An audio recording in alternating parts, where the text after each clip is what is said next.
Porquerolles, île paradisiaque méditerranéenne aux paysages idylliques. Il se cache pourtant dans ses entrailles un important bunker d'une époque sombre. J'ai infiltré ce dernier par la mer, pagayant depuis hier vers Porquerolles à la recherche du bunker de Médès. Je passe la nuit sur place pour avoir le temps d'explorer complètement les entrailles de ce monstre de guerre à la découverte de son histoire.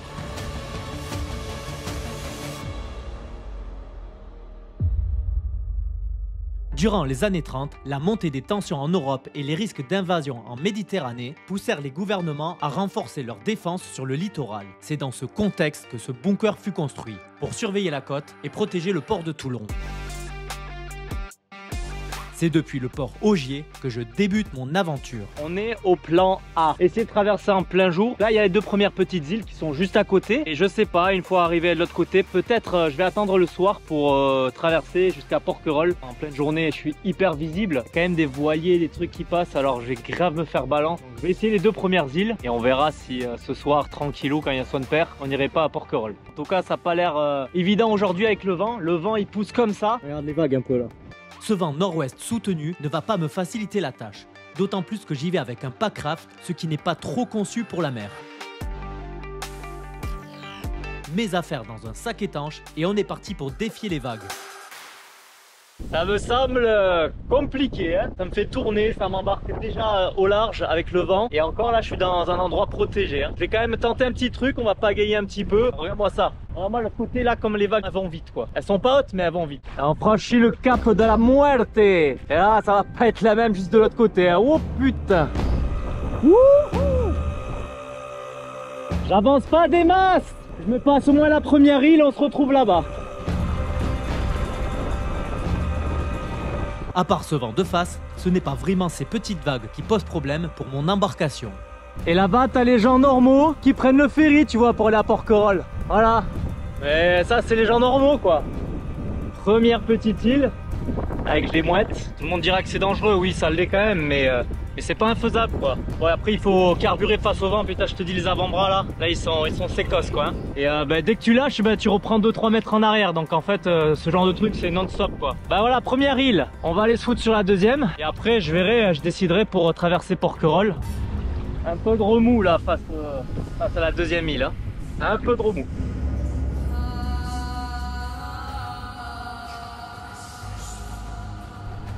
Ça, vaut mieux éviter. Sinon, pas craft crevé.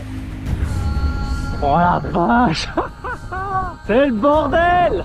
Bon ben finalement on est parti pour Porquerolles, hein. La deuxième île elle est là. Porquerolles en face, ça bouge mais je pense que je traverse là maintenant. Je suis encore chaud. Je pars pour ces 2 km en mer qui me séparent de ces îles.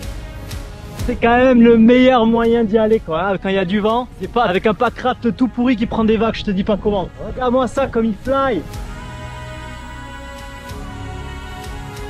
Porquerolles avec des phares jaunes là. Je vais pas forcément accoster là-dessus, je vais peut-être plonger un peu et voir un endroit pour sortir planqué quoi. Pas là où arrivent les ferries parce que c'est là où je vais avoir des emmerdes, je le sens sinon. C'est montagne russe. Le manège. Regarde-moi ça comme c'est beau là. Ça me fait penser un jour quand je ferai la transatlantique, un jour quand j'aurai un voilier, ça sera ça putain.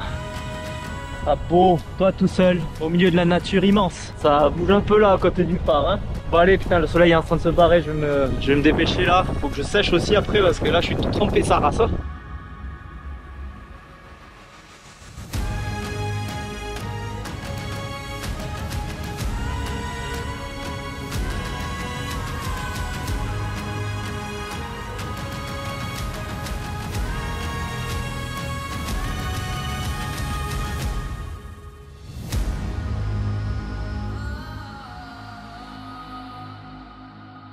C'est physique hein. On voit la terre ferme d'où je viens. Regarde-moi cette vague c'est là.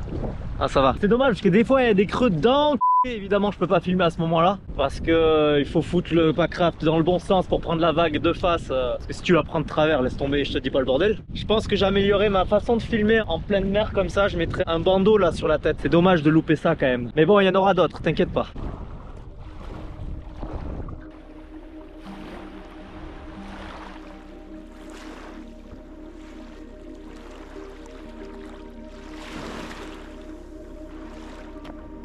À l'heure où j'arrive, il n'y a plus personne sur la plage. Une aubaine pour plier les affaires tranquillement et les planquer quelque part dans le coin. Le sac étanche a vraiment fait son travail et a su protéger les 15 kg de matériel bivouac vidéo, la nourriture et l'eau. Ah ça, là c'est parfait ça. Le sac 100% surtout qu'il y avait le drone dedans, ça me faisait un peu flipper. Le sac étanche, ça marche du feu de Dieu. Voilà. Allez là c'est parti, changement de milieu comme on appelle chez les instructeurs commando, on va changer de vêtements. Il a fallu que je me prévoie quelques affaires de rechange car nous sommes au milieu de l'automne et l'eau commence à être plutôt froide.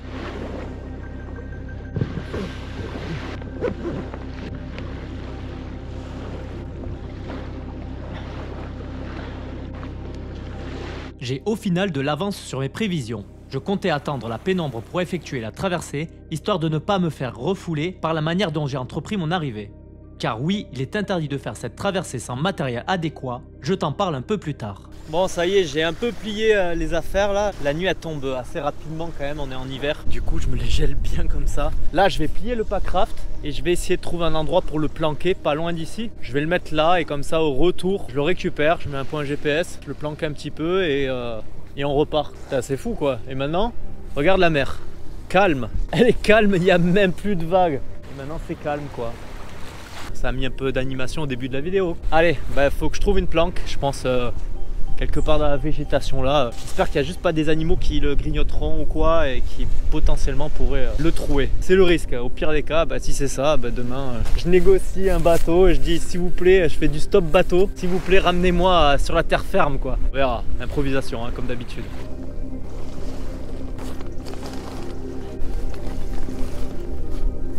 Regarde comme il est tout pourri.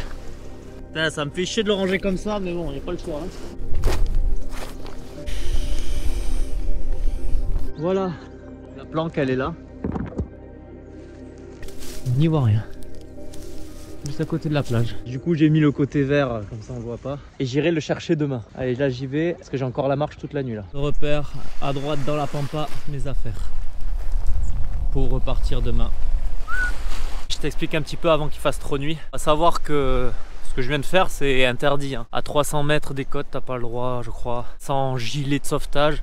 Sans kayak de mer, sans fusée de détresse, ben, bref des trucs comme ça quoi. Et évidemment j'ai rien de tout ça.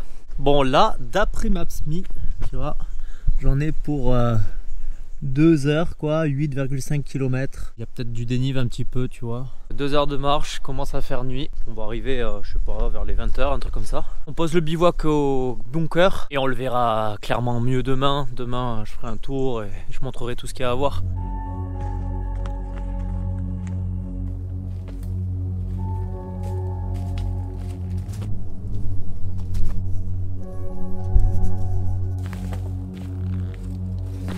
Traversée de nuit de l'île, là ça y est, il fait nuit noire. Je suis à la Boîtier, j'ai marché 1 heure, il reste à peu près 1 heure. Il y a 8 km et demi, un truc comme ça. Mais ça va, il fait bon quoi, le short là. Il a réussi à sécher parce que c'est le seul truc que j'ai pas pris de rechange. Et voilà. Sinon ça me rappelle les marches à l'armée. On marchait toute la noche comme ça, sans lumière, comme ça là. On y voit à peine en fait, avec la lumière de la lune un petit peu, celle des étoiles, ça éclaire à peine. Et ta vision nocturne, elle s'y fait petit à petit, tu vois. Ça me rappelle ça, voilà. Ça y est, le premier signe de la présence du bunker. Je tombe sur ce panneau interdisant l'accès uniquement pendant les tirs. Il n'y a pas d'autre mention d'interdiction concernant le bunker.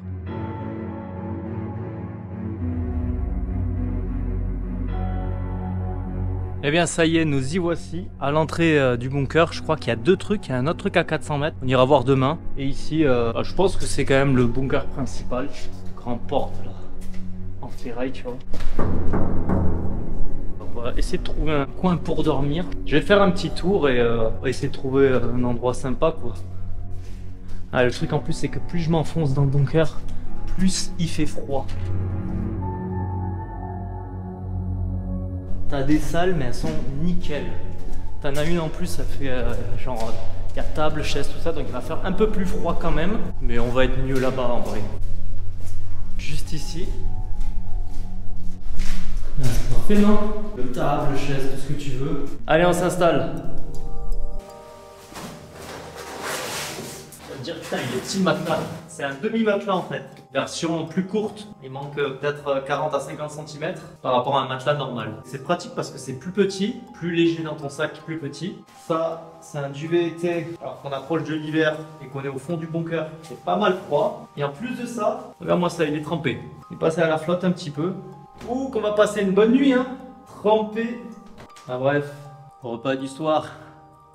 Emmental jambon, classique. Anchois, pour se rappeler du périple tout à l'heure en mer.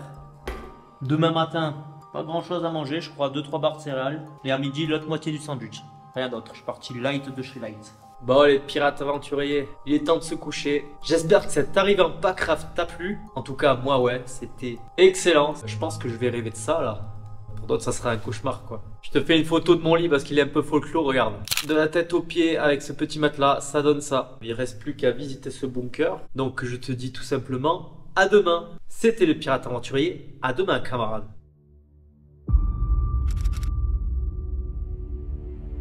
Les rayons du soleil viennent caresser les crêtes de Médès et éclairer les sombres murs de mon habitation inhospitalière.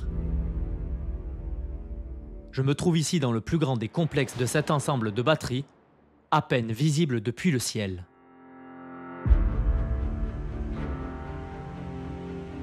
Salut à toi camarade, eh bien nous voici réveillés dans ce bunker et j'ai passé finalement une bonne nuit. Il n'a pas fait froid. Je pense que l'avantage d'être là loin à l'intérieur du bunker, c'est qu'il y a zéro vent et aussi zéro bruit. Du coup c'était cool quoi. Voilà le lit. Tu vois, j'ai les pieds là comme ça, dans le mou des chaussures. Et là, pour la tête, le coussin c'est ça. Moi je dormis sur la corde quoi un petit peu. Normalement tu vois un grand, il va de là jusque là. C'était la combine du jour pour avoir un matelas plus petit et pour me transporter moins. Tu vois, parce qu'avec le Packraft notamment, tu peux pas emmener grand chose. Je vais déjeuner et dans la foulée, visite de ce bunker. En 1912, monsieur François-Joseph Fournier, riche industriel belge, achète l'île pour 1 million de francs.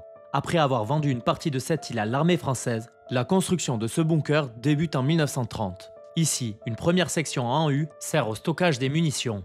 Bah allez, pour commencer la visite, on reprend depuis la porte où je suis rentré hier. L'entrée là, que j'ai filmé dans le noir avec le panneau, tu vois, c'est juste là. Et c'est de suite l'entrée du bunker. Ça, c'est la face la plus visible. Parce que tu verras à 50 mètres, il y a la même entrée-sortie, mais elle est beaucoup plus camouflée, je trouve. Tu vois, ils ont mis en haut là. C'est du béton qui est façonné pour faire croire que c'est de la roche. Ça fait un camouflage roche en fait. Du coup, c'était pour dissimuler la partie haute par rapport aux avions. Mais bon, je trouve que c'est dommage qu'ils aient pas fait cette face là parce qu'elle est quand même visible. Tu verras que l'autre, elle est beaucoup plus discrète. Donc on est parti pour faire un tour à l'intérieur.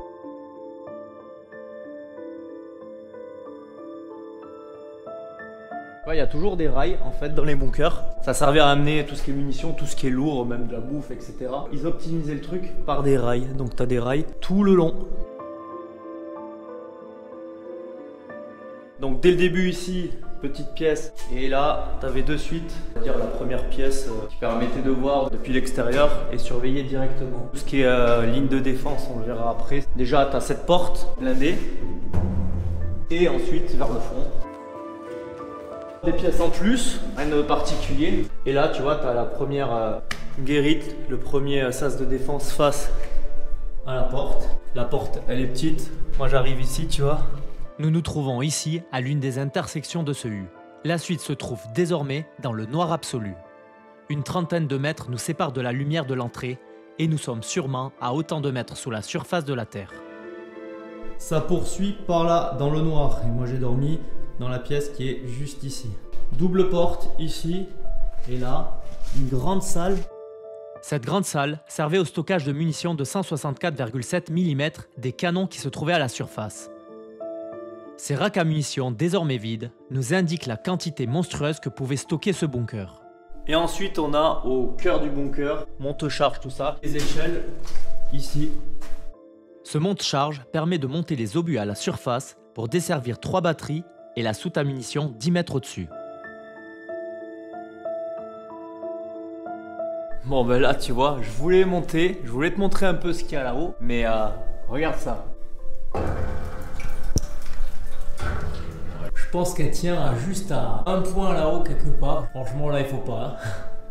Faut vraiment pas là. Juste en face de l'échelle, tu as ce monte-charge qui donne jusqu'en haut. On ira voir en haut après. J'imagine qu'il y a un accès par l'extérieur. Il y a bel et bien un accès par l'extérieur qui fait jonction entre le haut de cette échelle et les batteries. Nous le verrons un peu plus tard dans la vidéo. Juste pour expliquer un petit peu pourquoi je mets ma lumière rouge. En fait, à chaque fois, je mets la lumière au plus loin. Comme ça, vu qu'on n'y voit pas grand-chose, on sait par rapport à là où je suis, où est le fond de la pièce. Sur votre gauche, le dortoir du pirate. Et comme tu peux le constater, niveau bruit, c'est calme. Alors, il y a juste quelques gouttes qui tombent de temps en temps. Dans la nuit, ici, ça goutte. À chaque fois, ça tombe. À part ces bruits de gouttes, c'était le calme absolu. Et après ça... Voilà, une porte démontée, une deuxième pièce, voilà. Et la deuxième sortie. Et là, comme je te disais, on est de l'autre côté. Tu vois, on voit le bâtiment déjà, hein. On est à 50 mètres. Et là, c'est beaucoup mieux camouflé. Là, déjà, il y a de la végétation au-dessus, on n'y voit rien du tout. Ils ont façonné ça en mode, c'est un peu des rochers. Et après, la nature a repris ses droits au-dessus. Et terminé, quoi, on n'y voit plus rien. Le camouflage fut l'œuvre de Pierre Gatier, peintre dans la marine, qui sut dissimuler ses bâtiments par sa technique originale de maçonnage. J'ai l'impression que c'est un peu plus fortifié parce que tu as la double porte ici. Et après, tu as une première porte blindée, une deuxième et un petit sas quoi ici du coup. On atteint ici avec ce sas blindé la fin de la première section en U sous terre. Allons voir désormais ce qui se cache sur la surface. Me voici désormais au-dessus du bunker dans le but de voir où mener cette échelle quoi. Déjà il y a de la tôle qui rouille de partout. Là il y a un trou au pire des cas mais je vais aller voir là d'abord. Ah bah voilà. Allez, on se pose les affaires là et c'est parti pour la visite. Tu vois là, c'est l'emplacement à mon avis d'une pièce d'artillerie. Souvent quand c'est comme ça, quand c'est vraiment une plaque bien béton avec tous les écrous on voit et l'axe, je pense que c'est pour l'artillerie, tu vois, le bloc là il encaisse les coups quoi en fait. Donc peut-être il y avait une pièce d'artillerie ici. Et ces deux trappes sont les goulottes d'approvisionnement en munitions des canons de 164 de la marine. Allez, on va se faire le tunnel. Bon, le truc c'est qu'il n'y a plus d'échelle, mais j'arriverai à remonter. Bon ben, encore une fois je passe à un endroit improbable, pensant que c'est la seule issue et la seule entrée pour arriver là. Et voilà, t'avais le chemin normal ici. N'importe quoi. Et du coup on a tout ça après comme tunnel. Ah ben voilà, regarde. Ça, c'est le monte-charge. Ah tu vois, c'est 3 monte-charge, ok. Et là, pas loin, c'est donc qu'il y a la trappe. 1, 2... Voilà donc notre échelle. Bon, je serais arrivé là, de toute façon, j'aurais été bloqué par cette... Ouais. Elle est fermée. Je visite cette section haute à la recherche de vestiges du passé. Je découvre ici et là le mécanisme de cette machine de guerre mise en place par les Français entre 1930 et 1932. Le 27 novembre 1942, les Allemands investirent Toulon. C'est au lendemain que les Italiens prirent Porquerolles et la batterie de Médès. Bon, eh bien il me reste plus qu'une dernière connerie à faire, c'est descendre ce trou de la muerte. En rappel, on voit même pas trop le fond, je sais même pas si ma corde est suffisante. Donc c'est pour ça que j'ai ramené les poignées Jumar. Tu vois, ça je viens de le tester, c'est solide. Bon, l'angle il est pas ouf, mais bon, un seul est bon en vrai. Et pour sécuriser l'angle, regarde, rien de mieux que la casquette. Tu vois, elle sert pas que d'apparence en fait. Donc là, elle vient un petit peu sécuriser là, ça devrait le faire quoi. Pour descendre, on est du coup sur un demi-cab, parce que j'ai pas de descendeur, tu vois, donc ça, moyenne fortune, hein, depuis tout à l'heure. On descend sur un brin de corde, ça c'est un moyen de fortune, normalement c'est sur 2. Pas le choix parce que la corde est pas assez longue, donc je peux pas mettre les 2 brins, donc ça sera sur un brin. Et là on est sur 2 mousquetons de progression inversés. Donc voilà, c'est vraiment en mode à l'arrache. Tu vois, c'est des trucs qu'on voyait aux instructeurs commando, alors pas forcément le même matos et on faisait pas descendre les stagiaires comme ça. Et on mettait surtout une vraie sécu à côté. C'est parti! Let's go! Oh, le truc c'est serré, hein.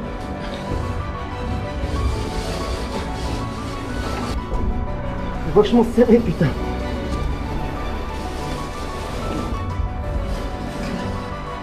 Oh, il y a une petite ferraille. Si je passe là, on est bon. Voilà. Ok, let's go. Et voilà. Et t'as vu, il restait pas grand chose. Hein. Ah, il restait 2 mètres de corde. On voyait pas le bout de toute façon, donc c'est quand même pour ça que j'ai pris la poignée Jumar, tu vois, au cas où, s'il fallait remonter, ce serait remonté à l'arrache, tu vois. Allez, on poursuit par là.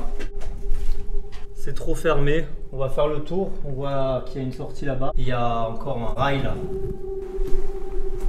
T'as des trappes aussi comme ça, putain, elles sont blindées d'eau, toute l'eau qui s'est accumulée là. On va sortir par l'endroit normal et on va faire le tour et on va regarder l'autre côté.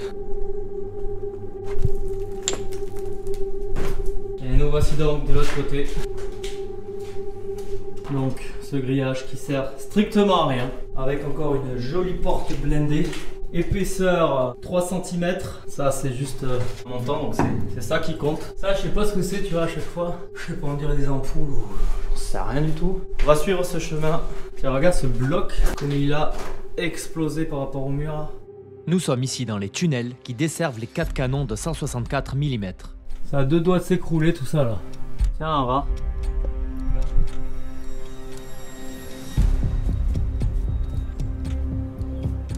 À ce moment-là, je ne pouvais pas me douter que l'exploration était loin d'être terminée. Je vais découvrir ici quelques vestiges du passé. Regarde-moi ça. Devant moi, un chariot d'Écoville. On distingue les emplacements en bois pour les obus. Ces chariots permettaient le transport de ces derniers du monte-charge que je viens de descendre en rappel. Nous venons d'effectuer le trajet complet de ces obus depuis leur soute souterraine. Je pensais pas que ça allait continuer, il y a encore des salles là-bas. Mon sac il est laissé là-bas tout seul. Je vais faire vite quand même parce que si on me vole le matos, il n'y aura pas de vidéo quoi. Hein. Ici, sur ma gauche, un emplacement à canon desservi par les goulottes d'approvisionnement donne à 2 salles de stockage de munitions de part et d'autre. Ça n'en finit jamais, regarde. Un accès vers l'extérieur, un peu similaire à l'autre. Malgré que la batterie fut prise par les Allemands le 8 septembre 1943, les écritures sur les portes sont restées françaises. 2 monte-charge avec les munitions. Voici ici 2 alvéoles de stockage des obus de 164 mm à 3 mètres sous terre. On aperçoit ici un système mécanique à manivelle permettant de les monter en surface proche du canon.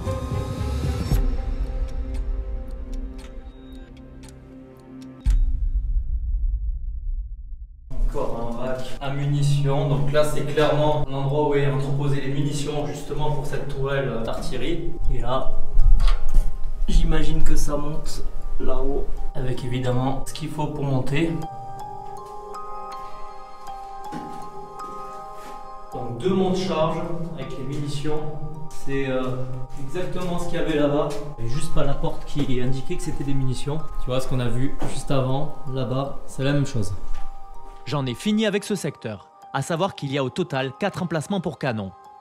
Désormais, nous abordons une section de petits bâtiments destinés aux officiers et sous-officiers. Et juste à côté, à 50 mètres, messieurs, dames, la cantine.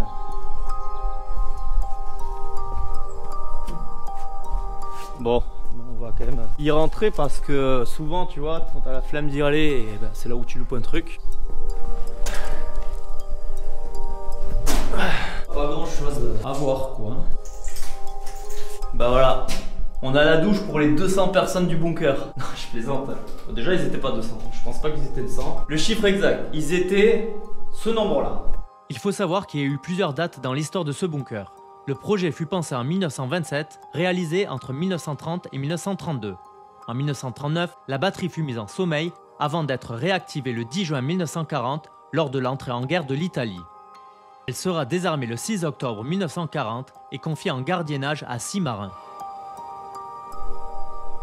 Décidément, il y en a encore des casemates là. Les habitations des officiers ou quelque chose comme ça.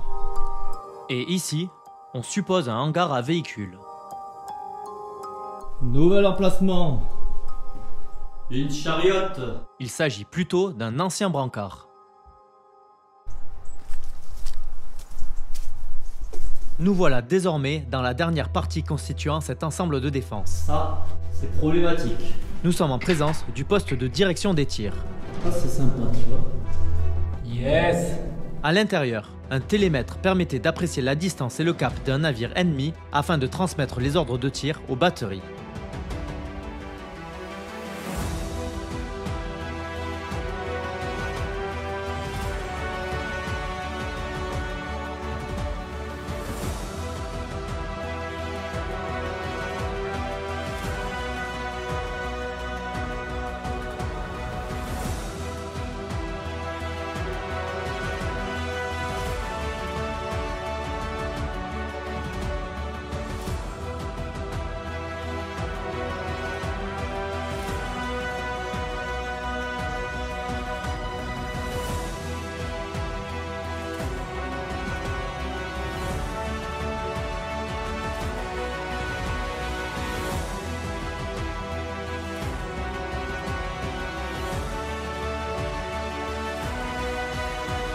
Autrefois, aucune partie métallique n'était visible.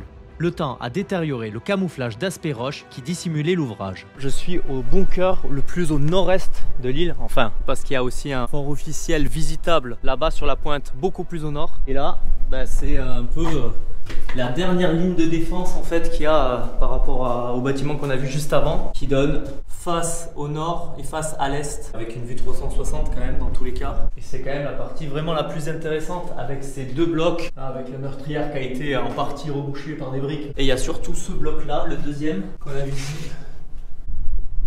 Voilà à quoi il ressemble depuis l'extérieur. Alors j'ai croisé des gens qui m'ont dit que ça s'est écroulé dans l'année quoi. Normalement on voyait encore ce truc de camouflage en béton armé et ça s'est écroulé dans l'année. Ça devait avoir une autre gueule juste avant. Et là tu vois, on pourrait penser qu'il n'y a que ça. Et si tu fais pas gaffe, ici, il y a un autre bunker qui est là, dont l'accès se fait juste ici quoi.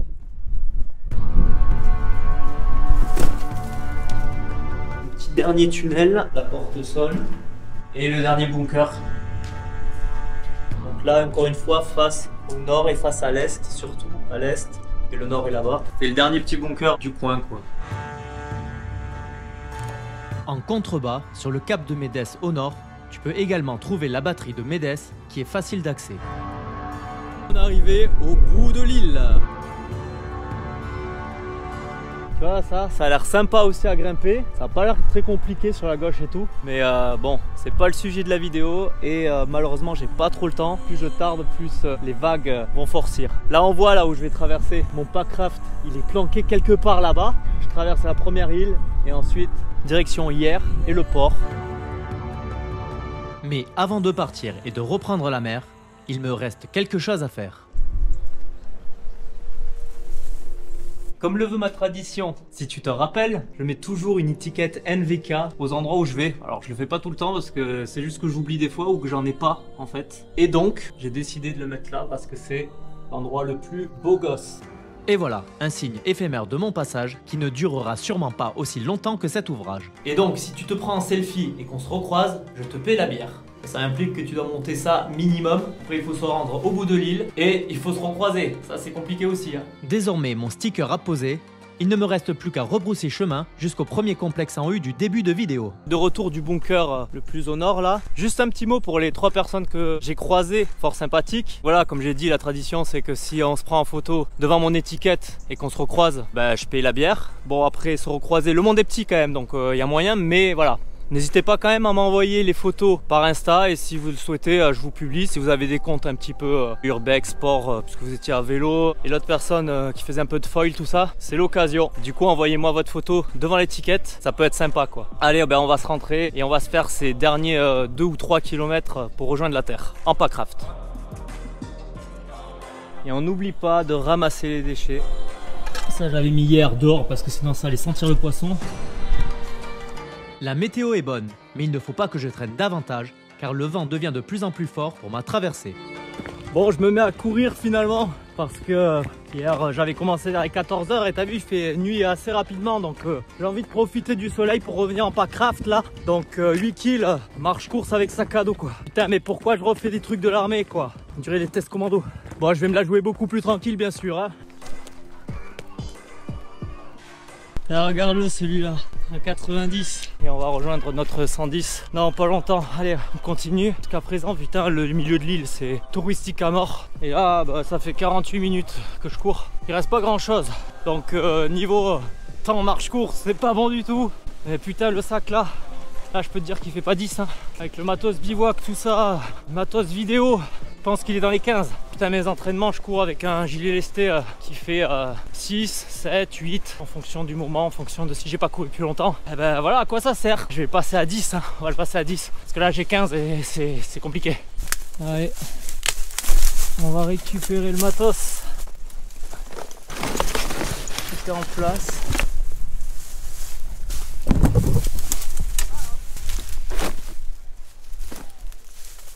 C'est désormais manip inverse. Je me remets tous les vêtements mouillés de l'allée que j'ai laissés dans la planque.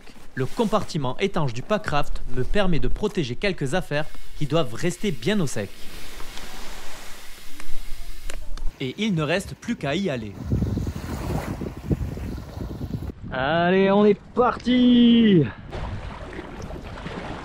Regarde-moi ça, il fait beau et la mer, franchement, elle est calme quoi. Mais en mer, le temps peut vite changer. Petite vaguelette. Surtout qu'ici, je suis en partie protégé du vent d'est par l'île.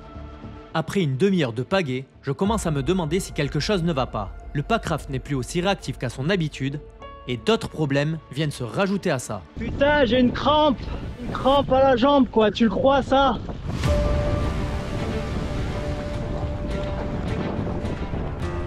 Mec, le packraft, je crois qu'il est troué. Il est troué, il fait que se dégonfler là, il est plié en deux. Ah, il faut au moins que j'atteigne cette île le plus proche possible. Que j'ai pas grand chose à nager au cas où il coule. Mais je te jure, c'est pas des conneries. Le packraft, il coule. Enfin, il se dégonfle quoi. Putain, je pense que c'est quand je l'ai mis dans les broussailles, tu vois. Allez, on lâche pas. Et pourquoi j'y arriverai pas? Bien sûr que je vais y arriver. Mais au bout d'un moment, il est vraiment trop dégonflé et une dernière vague vient me faire chavirer.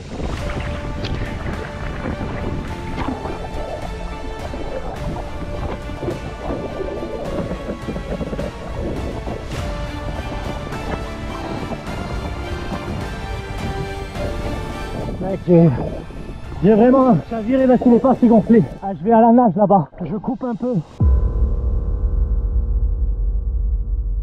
Putain, je chavire au milieu là. Regarde pourquoi. Le kayak là, le packraft, bah, je pense qu'il est trouvé un endroit pourtant bien fermé. Là aussi, il est crevé quelque part quoi. Fait chier. Je vais passer à côté de l'île, je vais tracer parce que s'il recoule, il y a moins de distance, mais s'il recoule, vaut mieux que j'ai de la marge avant la nuit quoi. Me voilà sur l'île du Grand Ribot malgré moi.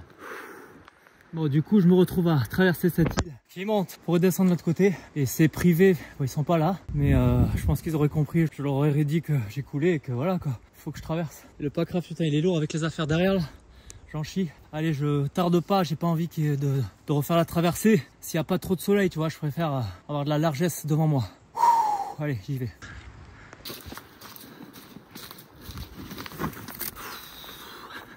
C'est pas évident, hein. Allez. Je vais pas le plier, tu vois, pour si peu, c'est ça le truc. Ça y est, j'arrive de l'autre côté.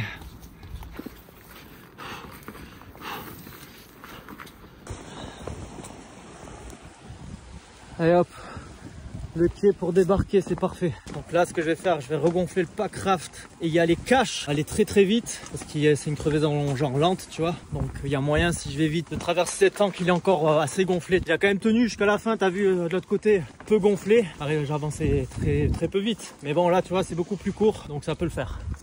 Ouais. La mer, aussi fascinante qu'elle puisse l'être, elle emporte toujours des personnes dans ses profondeurs. Elle est source de liberté pour les marins qui la sillonnent et leur tombeau pour bon nombre d'entre eux. D'une manière ou d'une autre, ça aurait pu être également le mien. Je crois que le destin il m'a encore donné une chance de vivre. Ça fait quand même bien 3 fois que j'ai failli crever sur cette planète. En plein milieu, la crevaison lente a fait que le packraft était comme ça un peu. Et du coup mon siège glissait, moi je glissais au milieu, le sac lourd au milieu aussi, du coup tout le poids était au milieu et là déjà ça avançait pas, c'était pas stable du tout. Ça m'a fait chavirer quoi. Parce que là impossible de remonter sur un packraft complètement dégonflé. Et il restait 800 mètres à faire je crois.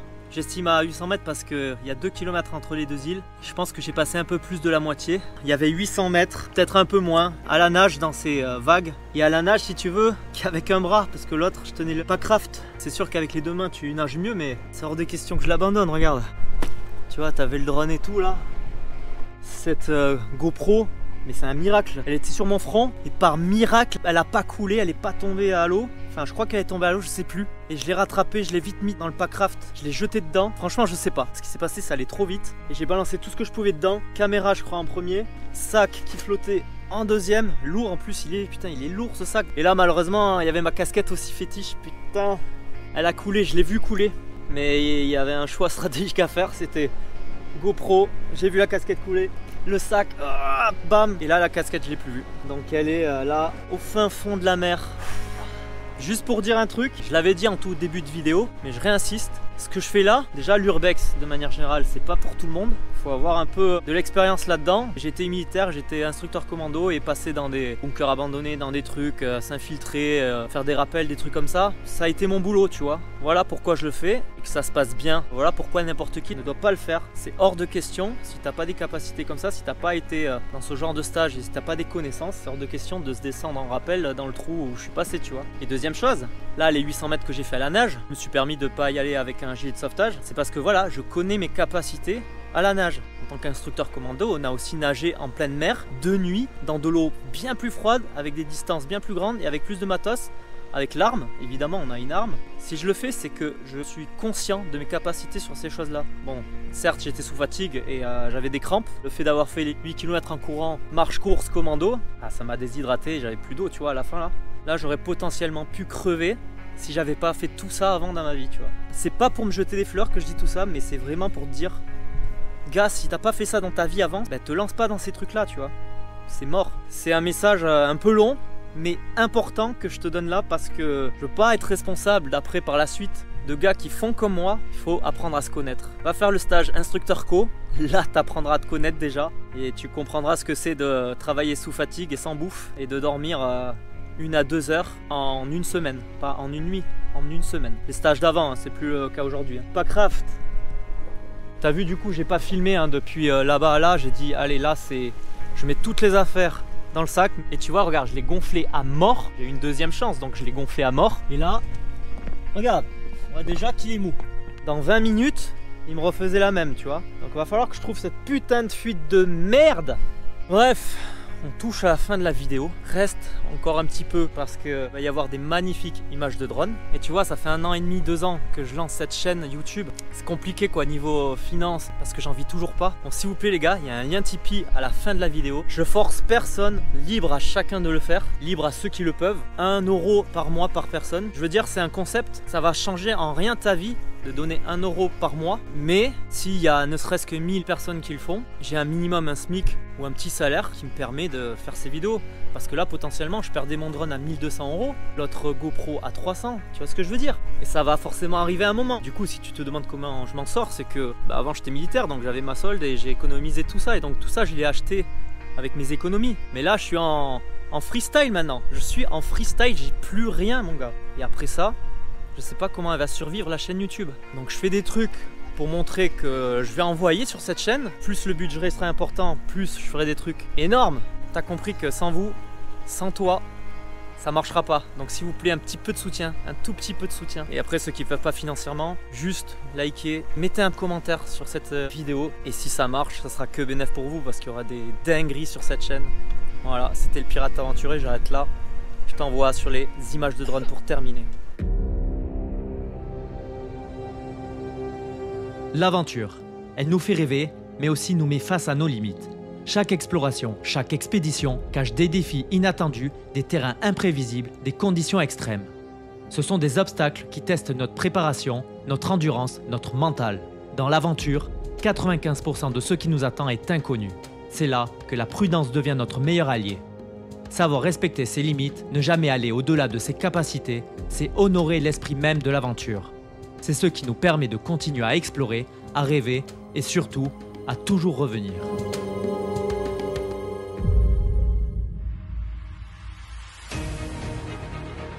Cette aventure t'a plu? Dis-le nous en commentaire. Reste connecté, abonne-toi si c'est pas déjà fait et n'oublie pas de cliquer sur le pouce bleu. Aventurier, c'est bien plus qu'une passion, c'est notre métier. Tu peux soutenir notre travail à partir d'1 € sur la plateforme Tipeee. Ton soutien nous permet de continuer à partager nos explorations et à te faire découvrir le monde. Rejoins-nous sur Tipeee pour explorer et oser exister autrement.